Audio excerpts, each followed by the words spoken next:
זה אומר לפגוע באוכלוסייה? אין חפים מפשע, זה בדיוק שאתה אומר אוכלוסייה, אין אוכלוסייה. יש 2.5 מיליון טרוריסטים, ולכן אין משמעות להקש בגג. עושים הקש בגג כדי שחף מפשע יצא. ברגע שבעזה אין חף מפשע, אז אין טעם להקש בגג, כי כולם טרוריסטים. אז מה זה אומר, להרוג את כולם? וזה תפיסה. עכשיו, מה זה אומר? יש משהו מוגדר בשעת מלחמה שנקרא שעת חסד. זה אומר, חשוב מאוד, 10 שעות הראשונות של המלחמה, מה אתה עושה? זוועות והכל עשו, היינו צריכים להוריד 50,000 עזתים. ואת זה אני לא אומר פה ב-14, גם אמרתי ב-11, וגם אמרתי ב-12, וגם אמרתי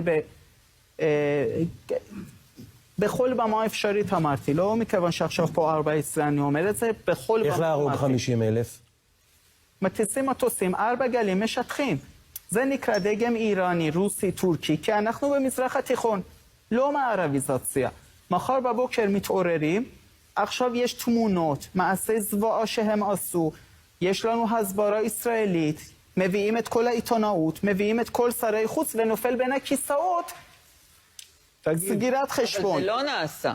אוקיי, עכשיו, זה לא נעשה בכמה סיבות. סיבה ראשונה, כי מדינת ישראל דוגלת במערביזציה.